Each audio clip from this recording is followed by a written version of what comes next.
Hi എല്ലാവർക്കും നമസ്കാരം. പുതിയൊരു വീഡിയോയിലേക്ക് എല്ലാവർക്കും സ്വാഗതം. ഇന്ന് തയ്യാറാക്കാൻ പോകുന്നത് സാമ്പാർ പൊടിയൊന്നും ചേർക്കാതെ തയ്യാറാക്കി എടുക്കാവുന്ന നല്ല നാടൻ സാമ്പാറിൻ്റെ റെസിപ്പിയാണ്. നമുക്ക് ചോറിൻ്റെ കൂടെയോ ഇഡ്ഡലിയുടെ കൂടെ ഒക്കെ കഴിക്കാൻ പറ്റിയ നല്ലൊരു സാമ്പാറാണ്. അപ്പോൾ എങ്ങനെയാണ് ഈ സാമ്പാർ തയ്യാറാക്കി എടുക്കുന്നത് നോക്കാം. സാമ്പാർ തയ്യാറാക്കാനായിട്ട് ആദ്യം തന്നെ നമുക്ക് പരിപ്പ് ഒന്ന് വേവിച്ചെടുക്കണം. ഞാനിവിടെ 1/2 കപ്പ് തുവരപ്പരിപ്പാണ് എടുത്തിരിക്കുന്നത്. അതിലേക്ക് വെള്ളം ഒഴിച്ചൊരു 3-4 പ്രാവശ്യം നന്നായിട്ട് വെള്ളമൊക്കെ ക്ലീൻ ആവുന്നിട വരെ ഒന്ന് കഴുകിയെടുക്കണം. അപ്പോൾ ഇത് നമുക്ക് കുതിർത്ത് വെക്കേണ്ട ആവശ്യമൊന്നുമില്ല. കഴുകിയെടുത്ത് നമുക്ക് കുക്കറിലേക്ക് ഇട്ട് കൊടുക്കാം. പരിപ്പൊക്കെ നന്നായിട്ട് കഴുകിയെടുത്തിട്ടുണ്ട്. ഇനി ഒരു കുക്കറിലേക്ക് ഇട്ട് കൊടുത്തതിന് ശേഷം ഇതിൻ്റെ അകത്തിലേക്ക് നമുക്ക് 2 കപ്പ് വെള്ളം കൂടെ ഒഴിച്ചു കൊടുക്കാം. അപ്പോൾ അതിൻ്റെ അകത്തിലേക്ക് ഉപ്പും മഞ്ഞപ്പൊടിയും ഒന്നും ചേർക്കാതാണ് വേവിക്കുന്നത്. ഇനി ഇത് അടച്ചു വെച്ചിട്ട് ഒരു 3 തൊട്ട് 4 വിസിൽ വരുന്നിടം വരെ ഇത് നന്നായിട്ടൊന്ന് വേവിച്ചെടുക്കാം. കുക്കറിൻ്റെ അകത്തിലെ പ്രഷറൊക്കെ പോയതിന് ശേഷം അതിൻ്റെ വെയിറ്റ് മാറ്റിയിട്ട് നമുക്ക് ഇതൊന്ന് തുറന്നിട്ട് ഒരു തവി വെച്ചിട്ട് പരിപ്പ് നന്നായിട്ട് ഇതുപോലെ ഒന്ന് ഉടച്ചു കൊടുക്കുക. നമ്മളിങ്ങനെ ഇളക്കുമ്പോൾ തന്നെ പരിപ്പൊക്കെ നന്നായിട്ട് ഉടഞ്ഞു വരും. അപ്പോൾ ഈ ഒരു കുക്കർ 3 ലിറ്ററിൻ്റെ ഒരു കുക്കറാണ്, ചെറിയൊരു കുക്കറാണ്. അതുകൊണ്ട് തന്നെ ഞാൻ ഈ ഒരു പരിപ്പ് കുറച്ച് വലിപ്പമുള്ള ഒരു പാത്രത്തിലേക്ക് മാറ്റുകയാണ്. അപ്പോൾ നമ്മൾ വലിയ കുക്കറൊക്കെയാണ് ഉപയോഗിക്കുന്നതെങ്കിൽ ഇങ്ങനെ മാറ്റേണ്ട ആവശ്യമില്ല. അതിൽ തന്നെ നമുക്ക് സാമ്പാർ തയ്യാറാക്കി എടുക്കാം. ഇനി ഇതിൻ്റെ അകത്തിലേക്ക് നമുക്ക് വെജിറ്റബിളൊക്കെ ചേർത്ത് കൊടുക്കാം. ആദ്യം ചേർത്ത് കൊടുക്കുന്ന ചുവന്നുള്ളിയാണ്. 15 ചുവന്നുള്ളി തൊലിയൊക്കെ കളഞ്ഞിട്ടെടുത്തതാണ്. ഇത് കട്ട് ചെയ്യാതെ മുഴുവനെയാണ് ഇട്ട് കൊടുക്കുന്നത്. അപ്പോൾ ചുവന്നുള്ളി കൂടുതൽ ചേർത്താൽ സാമ്പാറിന് നല്ല ടേസ്റ്റ് ആയിരിക്കും. അതിൻ്റെ കൂടെ തന്നെ ഒരു ചെറിയ സവാള കട്ട് ചെയ്തും കൂടെ ചേർക്കുന്നുണ്ട്. അടുത്ത് ചേർത്ത് കൊടുക്കുന്ന വെള്ളരിക്കയാണ്. ഒരു 5 പീസ് കട്ട് ചെയ്ത് ചേർക്കുന്നുണ്ട്. അതിനുശേഷം കുമ്പളങ്ങ ഒരു 5 പീസ് കട്ട് ചെയ്ത് ചേർക്കുന്നുണ്ട്. അപ്പം വെള്ളരിക്ക കുമ്പളങ്ങ ഏതെങ്കിലും ഒന്ന് ചേർത്താലും മതിയാവും. അതിൻ്റെ കൂടെ ഒരു മീഡിയം സൈസ് ക്യാരറ്റ് കട്ട് ചെയ്തത്, പടവലങ്ങ ഒരു 5 പീസ് കട്ട് ചെയ്തത്, മത്തങ്ങ കട്ട് ചെയ്ത് ഒരു 5 പീസ്, എല്ലാം ഞാൻ ഏകദേശം ഒരു 5 പീസ് വെച്ചാണ് ചേർത്ത് കൊടുക്കുന്നത്. അപ്പോൾ ഇതൊക്കെ നമ്മുടെ കയ്യിലുള്ളതുപോലെ ചേർത്ത് കൊടുക്കാം വെജിറ്റബിളൊക്കെ. അതിൻ്റെ കൂടെ ഒരു മീഡിയം സൈസ് വഴുതനങ്ങ കട്ട് ചെയ്തത്, അമരപ്പയർ ഒരു 6 എണ്ണം രണ്ടായിട്ട് മുറിച്ചത്, അമരപ്പയർ അല്ലെങ്കിൽ കൊത്തവര എന്നൊക്കെ പറയും, അതൊരു 6 എണ്ണം രണ്ടായിട്ട് മുറിച്ച് ചേർക്കുന്നുണ്ട്. അതിൻ്റെ കൂടെ ഒരു മീഡിയം സൈസ് ഉരുളക്കിഴങ്ങ് കട്ട് ചെയ്തത് ചേർക്കുന്നുണ്ട്. അപ്പം ഉരുളക്കിഴങ്ങിന് പകരം ചേന വേണമെങ്കിലും ചേർക്കാം. അതിൻ്റെ കൂടെ ഒരു 6 പീസ് മുരിങ്ങയ്ക്ക കട്ട് ചെയ്തത്. ഇനി ഇതിലേക്ക് ഒരു 4 പച്ചമുളക് ചേർക്കുന്നുണ്ട്. അപ്പോൾ ഇത് ഞാൻ രണ്ടായിട്ട് കീറാതെ നടുഭാഗം മാത്രം ചെറുതായിട്ടൊന്ന് കട്ട് ചെയ്തിട്ടാണ് ഇട്ട് കൊടുക്കുന്നത്. ഇനി ഇതിലേക്ക് വെജിറ്റബിൾ വേവിക്കാൻ വേണ്ടി ഒരു 4 കപ്പ് വെള്ളം കൂടെ ഒഴിച്ചു കൊടുക്കാം. വെള്ളം ഒഴിച്ചു കൊടുത്തതിന് ശേഷം നമുക്ക് ഇതിലേക്ക് പൊടികളൊക്കെ ചേർത്ത് കൊടുക്കാം. അപ്പോൾ ഞാൻ പൊടികളൊക്കെ ഡയറക്റ്റായിട്ട് ഇങ്ങനെ ചേർത്ത് കൊടുക്കുകയാണ്. ആദ്യം 1 ടേബിൾ സ്പൂൺ മുളക് പൊടി, അതായത് കാശ്മീരി മുളക് പൊടിയും സാധാ മുളക് പൊടിയും കൂടെ മിക്സ് ചെയ്തിട്ടാണ് ചേർത്ത് കൊടുക്കുന്നത്. അതിൻ്റെ കൂടെ ഒരു 2 ടേബിൾ സ്പൂൺ മല്ലിപ്പൊടി ചേർക്കുന്നുണ്ട്. അതിന് ശേഷം 1/2 ടീസ്പൂൺ മഞ്ഞൾപ്പൊടി, അതിൻ്റെ കൂടെ തന്നെ ഉലുവ വറുത്ത് പൊടിച്ചത് ഒരു 1/2 ടീസ്പൂൺ,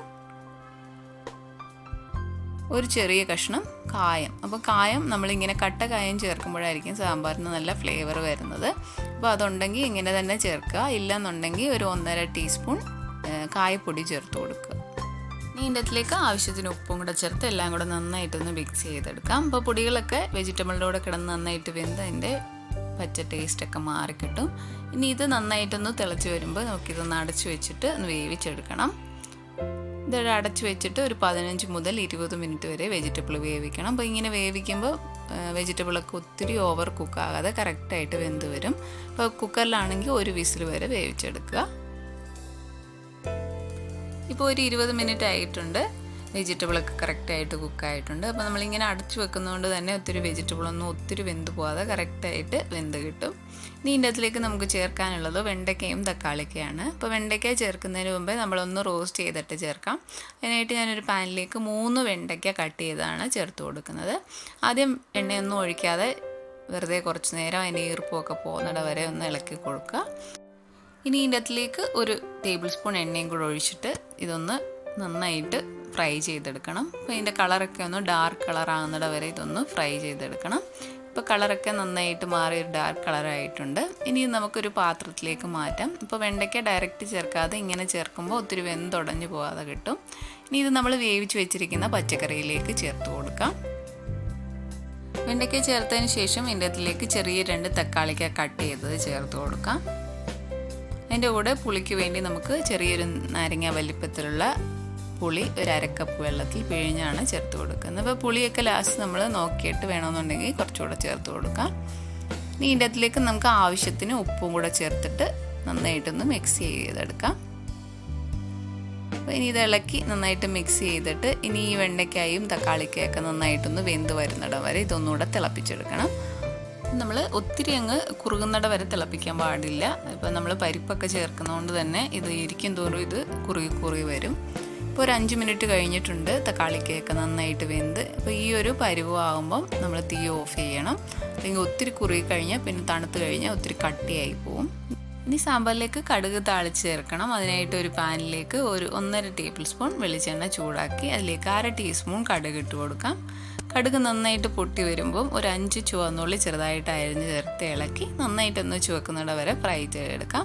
അപ്പോൾ ചില സ്ഥലങ്ങളിൽ വെളുത്തുള്ളിയും ചേർക്കാറുണ്ട്. അപ്പോൾ അങ്ങനെയുള്ളവർ ഒരു 3-4 വെളുത്തുള്ളി അരിഞ്ഞ് ചേർക്കുക. അപ്പോൾ ഞങ്ങളുടെ സ്ഥലങ്ങളിൽ വെളുത്തുള്ളി ചേർക്കാറില്ല, അതുകൊണ്ടാണ് ഞാൻ ചേർക്കാഞ്ഞത്.